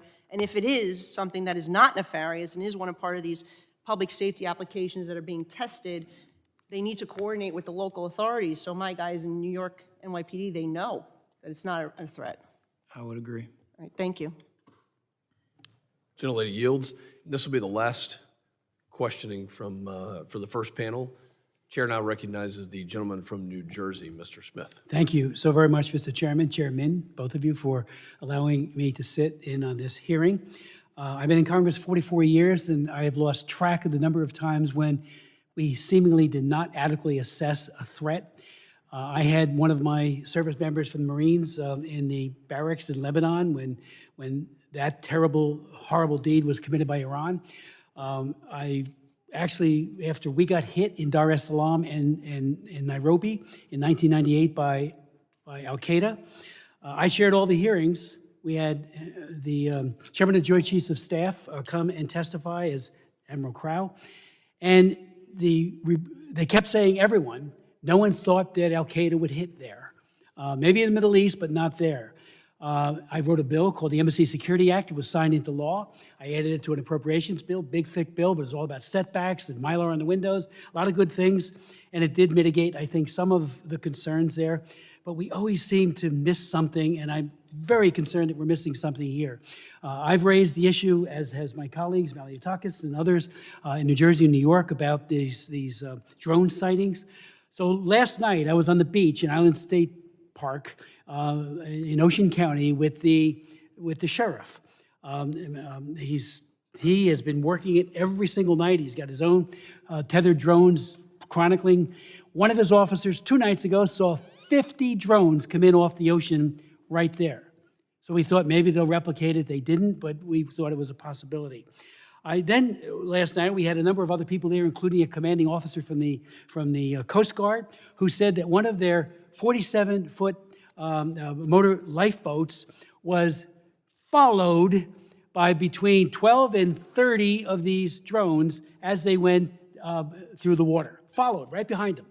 And I said, what's the rules of engagement? I mean, you do it if you're fighting against a narco trafficker or something. And they said, we don't know, we don't have any. So I did reach out to the commanding officer at the Joint Base, which is also in my district, and talked to him, had a very good conversation, Colonel Anthony Smith, Joint Base Fort Dix McGuire, the 87th Air Wing, Air Base Wing today. And I said, I know you have the capability, you've put out press releases, to identify and bring down drones. Why can't you deploy them, at least to the ocean? Bring one of these down, find out who's doing it. They have the capability. They said, well, we don't have the authority, only within the parameters of our base. Well, there's a national interest here. Our jets fly over the ocean all the time for training, so that perimeter is larger. So I did write Secretary Lloyd Austin asking that capability that may be sitting in a closet somewhere, I know they use it all the time, but bring it out. And I'm not saying you got to share it with the sheriffs. It'd be nice. Just do it yourself in the interest of the American public. So I would ask if you would echo that request. I mean, DOD's got the capability, and maybe Homeland Security does as well. When we had a Zoom meeting with Secretary Mayorkas, our governor put it together, and I appreciated that. But I asked them, why can't we just track where they go to? Seemingly they're going out to sea, to something, a ship. We don't know for sure, but they come in off from the ocean. So the question really is, can't we just get DOD to share? In my first term, DOD and VA did a great thing, the DOD-VA sharing agreement for healthcare capabilities. It was fantastic. Why can't the DOD share this with Homeland Security, with FBI and others, so that you can go out and find out who they are? Maybe it's China. I chair the China Commission, and I've had 115 hearings on it. I'm barred from going there now. China is, and I'm on their hit list. Xi Jinping is a monster. Look what Putin's doing. They're all capable of doing horrible things to our people, and now they're threatening my good friend and colleague from New York, and of course, New Jersey, big time. So let's go get that DOD capability and find out and put to rest the question, who is it? We can bring one down tomorrow. Your thoughts? Sir, I'd just say I share your concern. I share a lot of frustration, and I'm more than willing to continue working with the Department of Defense to try to get better. Again, if they don't have the authority, they can do it on an emergency basis. Just send that capability out to the ocean or to the beach, because they're coming in every day. Figure out which one it is and bring them down. And then retrieve it and find out what's going on. And as my good friend Congresswoman Malliotakis said, the thing with the balloon was mind-boggling. Over our bases, and we didn't see that was a threat. Well, this, I think, is a very serious threat. And so please, if you could, get DOD to share that capability. Maybe Homeland has it. I don't know. Maybe you have it somewhere. But I know DOD has it. Thank you. Appreciate it. Gentlemen's time has expired. I thank the witnesses for your valuable testimony, for being here today, and for the members and the questions. We will now dismiss this first panel, take a brief 2 to 3 minute recess while we arrange for the second panel of witnesses.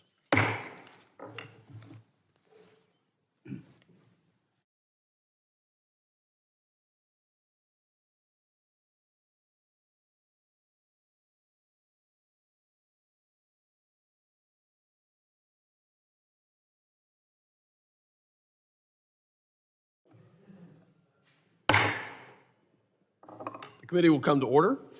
I'm pleased to have the second distinguished panel of witnesses before us today on this very important topic, and I ask that our witnesses please rise and raise your right hand. Do you solemnly swear that the testimony you will give before the Committee on Homeland Security of the United States House of Representatives will be the truth, the whole truth, and nothing but the truth, so help you God? Thank you. You may be seated. Let the record reflect that the witnesses have answered in the affirmative. I'd now like to formally introduce our second panel. Mr. Jeffrey Baumgartner serves as the Vice President for National Security and Resilience at Berkshire Hathaway Energy, and Dr. Paul Schwitteson serves as the Co-Director of the Global Strategy Decisions Group, also my classmate from the United States Air Force Academy, class of 2000. Thank you for being here, and we will now recognize Mr. Baumgartner for your opening statement of 5 minutes. Chairman, ranking members, and members of the subcommittees, thank you for inviting me to testify. My name is Jeffrey Baumgartner, and I serve as the Vice President of National Security and Resilience Policy at Berkshire Hathaway Energy. Today, I want to discuss how unmanned aerial systems threaten critical infrastructure. Berkshire Hathaway Energy businesses provide reliable, secure, low-cost energy to more than 13 million customers in the U.S., Great Britain, and Canada.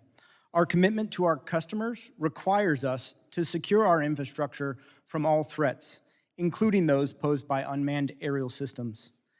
Critical infrastructure is the backbone of our economy and security, yet energy sector infrastructure and the transportation, communications, and water sector infrastructure we rely on face increasing threats from UAS, and the stakes for ensuring resilience and security could not be higher. In recent years, UAS technology has become more accessible, affordable, and advanced. While these innovations offer immense potential, like enabling faster damage assessments of energy infrastructure, they also empower malicious actors. Adversaries can use UAS to surveil facilities, deliver hazardous payloads, disrupt operations, and even conduct cyber intrusions. The Department of Homeland Security's 2025 Homeland Threat Assessments highlights UAS as a persistent and growing risk to critical infrastructure. This warning isn't hypothetical. Last month, federal agents arrested an individual planning to use a UAS to attack an electric substation. I hope we can proactively address the UAS threat before a significant incident occurs. Despite the pervasiveness of the threat, existing federal laws and regulations have not kept pace with the rapid proliferation of UAS technology. Current frameworks primarily address safety and airspace management, but lack robust provisions to counter malicious UAS activities. This leaves critical infrastructure companies vulnerable to increasingly sophisticated threats. To address these risks, we must modernize our defenses while balancing security measures with civil liberties. A comprehensive strategy that incorporates technology innovation, appropriate legal frameworks, and public-private collaboration is essential. I hope we can prioritize the following actions. Number one, grant critical infrastructure companies limited authority to deploy advanced detection and counter-UAS technologies. Investments in cutting-edge counter-UAS systems will ensure we can address current and emerging threats effectively. Two, identify formal mechanisms for sharing actionable information about UAS threats and enable law enforcement at all levels with the tools and legal authorities to address UAS threats effectively. The third is advanced research and development. Collaborative R&D will improve the ability to neutralize UAS threats without collateral damage. The fourth and final, develop a comprehensive strategy to align regulatory, technological, and operational efforts at federal, state, and local levels, while addressing privacy concerns and establishing clear legal parameters for UAS operations. The private sector owns most of the critical infrastructure that provides key services, but protecting these assets is a collaborative effort. The National Security Memorandum on Critical Infrastructure Security and Resilience rightly emphasizes this partnership. However, existing counter-UAS authorities for DHS and the Department of Justice are set to expire soon. Failing to renew and expand current authorities risks leaving critical infrastructure defenseless against the evolving UAS threat. The window of opportunity to address these challenges is closing. By modernizing our defenses, updating our legal frameworks, and fostering collaboration, we can safeguard critical infrastructure, protect public safety, and maintain our leadership in security and innovation. We are ready to work alongside this committee, a coalition of critical infrastructure companies, and relevant stakeholders to effectively protect our critical services against the evolving UAS threat. Thank you for holding this hearing, and I look forward to your questions. Thank you, Mr. Baumgartner. The chair now recognizes Dr. Paul Schwinnesen for his opening statement. Thank you. Chairman Pfluger and Jimenez, ranking members Magaziner and Thanadar, distinguished members of the subcommittees. Homeland from unmanned aerial systems. So I've rearranged my remarks busily in the back, hoping to give you guys something a little more tangible to work with so that we're not just repeating and risking the constant repetition of the problem. I think we acknowledge the problem. We have a real train wreck coming. I think it goes a little bit unsaid. I think we lack a lot of the technical know-how on how to deal with this, on how to assess and neutralize these threats. But there is somebody who does know, and that's the Ukrainians.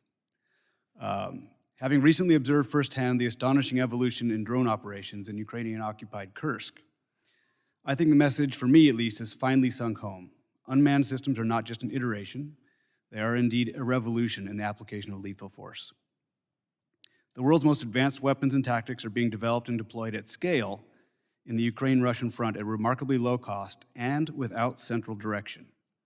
And these facts hold radical implications for the next major shooting war between great powers.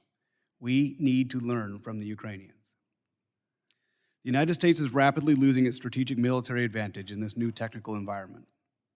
There can be little doubt that China, North Korea, Iran, and other emergent powers are eagerly sending observers and technicians to the front lines in occupied Ukraine to very carefully note the revolution in weapons delivery and to adopt it into doctrines which seek to invert the military strengths of their larger, better equipped, better trained Western geopolitical adversaries. We need to learn from Ukraine. In short, the rules of the arms race have been fundamentally rewritten to favor small, cheap, easily mastered weapon systems. More important still, these disproportionate advantages are not a one-time effect. They amplify in a positive feedback loop through each iteration cycle. New tech gets better exponentially faster and is deployed far more quickly than legacy countermeasures. In Ukraine, the source of this immense innovation reservoir is the highly adaptable, highly diffuse emerging engineering base of Ukrainian technicians. Uncountable tech workers routinely work full days in their civilian capacity, then leave their jobs to go work in pop-up tech facilities until late at night. The whole country is on deck. They have created an ecosystem of invention, a web only loosely coordinated through the Ministry of Defense. The advances in hardware and software they produce are channeled into a robust system of decentralized training facilities. And in less than 3 weeks, an FPV drone operator can be mission ready. Operators with no previous battlefield experience have been credited with as many as 1,500 confirmed kills. The disproportionality is vast. And this is perhaps the main takeaway in a total war peer-to-peer scenario. If technology allows one side of a conflict to impose extraordinary damage on the exquisite, expensive, difficult-to-master weapon systems of their adversary, and can do so at a fraction of the cost expended by their enemy, it doesn't require an economist to see where that leads. It is easy to be a critic, but I am convinced that the United States and its NATO allies have a very narrow window of opportunity to address this major shift in comparative advantage. Current operations in Ukraine have shown what a scrappy, innovative force can do to a large, hidebound military machine. It would be well to take note. So some of the scenarios looking forward. I think the most likely is that the U.S. will fall behind the leading edge of UAS development and deployment and will only start to respond in the aftermath of a crisis, and we're seeing some of that already in New Jersey. We don't need a Pearl Harbor or a 9/11 to wake us up. We're already awake. We need to deal with this now. So the best case is possibly, conceivably, that we can avoid this kind of depressing scenario through a well-orchestrated demonstration. Historical examples such as the sinking of the Ostfriesland, Air Force people know this well, show that it is sometimes possible to break entrenched paradigms by publicly demonstrating the current system's vulnerabilities. When understood by the right audiences, these demonstrations can shift doctrine development and tactical training in new and constructive ways, preferably before the lessons are learned the hard way. We need to learn from Ukraine. It's time to get a task force to mop up information, go out there, sponge this stuff up, and learn from what they're doing, and learn this information from in theater and get up to speed as soon as possible. Thank you. Thank you, Dr. Schwennesen. The chair will note that we had a third expert on the panel, Mrs. Kathy Leweir from the National Football League, unfortunately unable to join today. However, the chair asked unanimous consent to enter Ms. Leweir's testimony into the record. Without objection, so ordered. Now recognize myself for 5 minutes of questioning as we did prior. Dr. Schwennesen, I'd like to focus on something here. Policy versus technology. What is our issue right now? Is it not enough technology? Is it not keeping up with the technology? As you mentioned, maybe we're being outmaneuvered in a lot of cases by the Russians, and the Ukrainians may have some information that we can learn from. Or is it a policy issue here as we protect the homeland, or is it both? Yeah, I do think it's both. I think it's a combination of the two. I think we have created a policy thicket of bureaucracy that basically stifles the innovation space, right? I do think we have a technical know-how problem, or at least we know for a fact that Ukrainians have a technical know-how solution, right? And I think if we're able to reduce some of the bureaucratic barriers to innovation, allow people to tinker and experiment and learn at the operational military level, this needs to happen like yesterday, right? We can't do the same old business of doing a 2.5-year request for proposal and wait for things to come back. We just can't do this business as usual. We do not have that time. As we sit here, you listen to the testimony, we currently have UASs flying over New Jersey. We heard from Mr. Smith in New Jersey that they were flying over Coast Guard vessels last night. How is this possible? Why are we not responding? What do we need to do, and what actions need to be taken? Yeah, that's a very difficult one to answer. Of course, I can't speak for them, but I have a suspicion that people are frozen with fear of what would happen in an administrative situation in which they took action and they were punished for doing so. That they shot down a drone, God forbid, and the debris hit somebody's house, and all of a sudden they're on front page news. And so people are acting out of a sort of sense of self-restraint here, which is being promoted by our policy environment. So when it comes to technology, we need to focus on our offensive technology, lessons learned in the Ukrainian conflict where they're leveraging UAS systems everywhere. We need to focus on our counter-UAS technology, and our policy needs to improve in order to counter it and give the authorities that we need while protecting privacy of citizens here. Yep, I would say so, absolutely. I'll come back to you in a second. Mr. Baumgartner, what's the most catastrophic event in the energy industry, critical infrastructure, that we need to be thinking about and planning for to prevent? I mean, luckily we haven't seen a significant incident. I think from an imagination perspective, certainly something with a payload like the gentleman from Tennessee who was planning an incident to drop a payload into a substation. You could imagine that at a larger scale and impacting or identifying more critical infrastructure from generation to substations, or even on the pipeline side, a liquid natural gas import-export facility.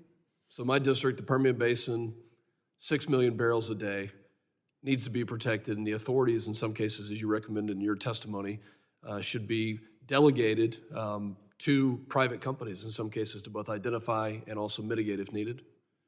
I think that energy infrastructure in your district should be considered to be protected. Now, how that gets to a place where we can do that as the private sector, there are probably steps to get there. We have great relationships with local, state, federal law enforcement, and are happy to take an intermediary step to work with them to ensure that we understand the technology, the appropriate technology is in place, and we can implement that technology in a future state. Thank you. Dr. Schwinnison, we'll go back to the services for a second and the race for technology. Let's focus on the Air Force, our alma mater, the Air Force Academy.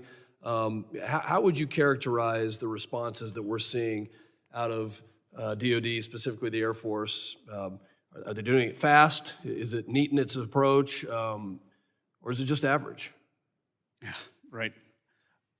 I think it is below average, it gives me no pleasure to say that, but I think we are not taking it seriously enough. Again, it is as if everyone sees the train coming, everyone agrees the train is coming, and yet no one is taking any steps to get out of its way. Everyone is assuming that somebody else is doing it, and there's just no sense of urgency or coherent activity to address this issue. And again, that's easy for me to say. It's easy for me to throw spears from the sidelines. But I do think that one of the things we can do is leverage our very good relationships we have with Ukraine. We've given them a lot of resources, and they're quite willing and eager to give us something back in return for it. We should be mopping that information up right now. We should be sending people there right now. Thank you very much. My time's expired. I recognize the ranking member for his questioning.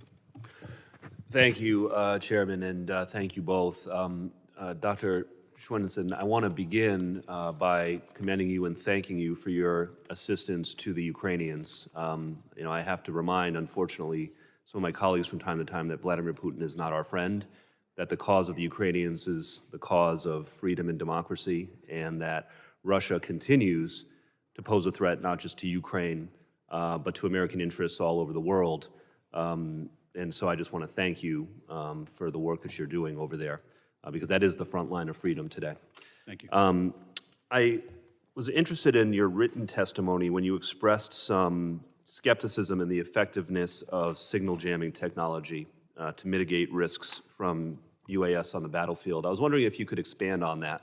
Why are you sort of skeptical about about the effectiveness or the promise of signal jamming and other counter UAS technology on the battlefield and also writ large? Sure.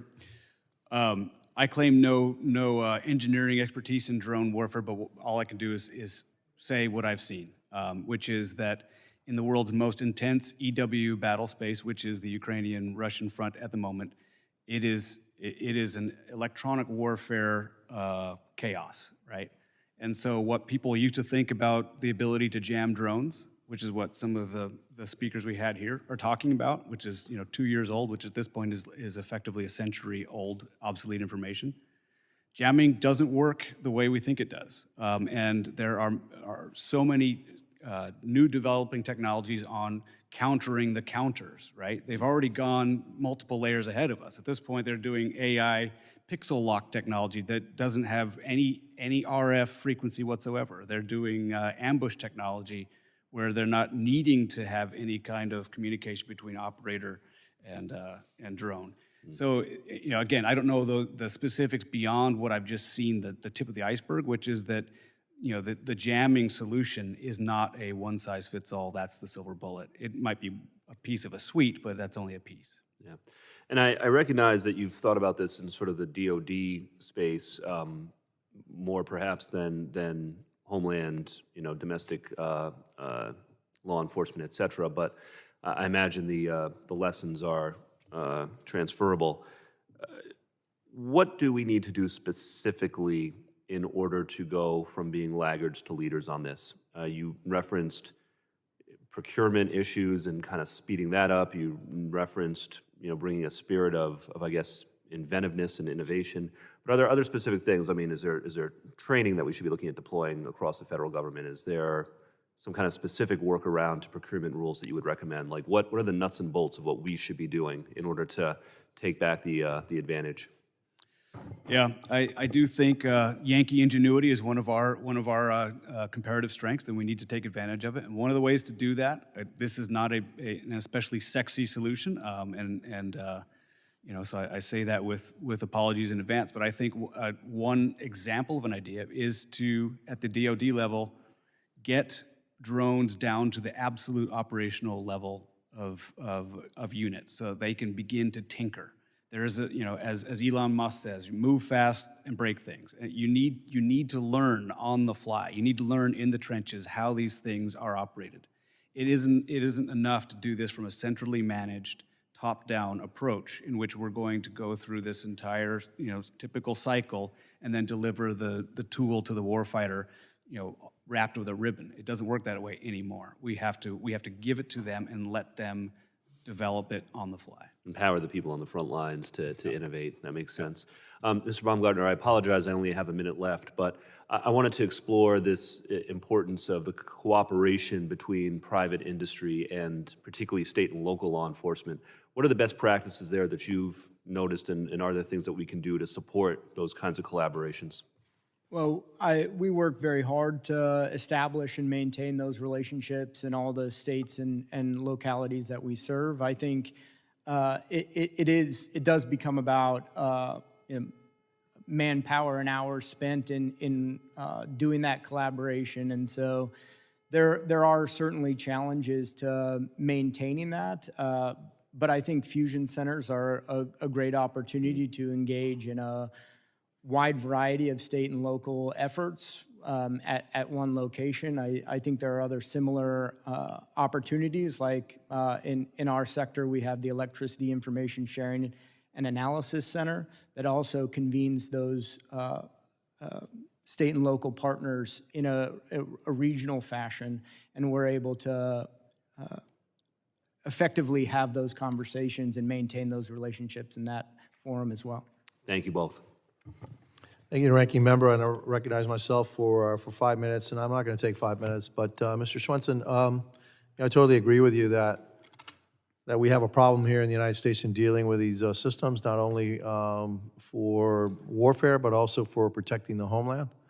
I would think that what part of the problem is that you got $500,000 in the FBI. I'm sure you have $500,000 in some other agency, and you got all these agencies working on the same issue, and then it's not really centralized. There's no planning et cetera. Maybe airports are trying to do their thing, and the FBI is trying to do their thing, and Customs and Border Protection is trying to do their thing.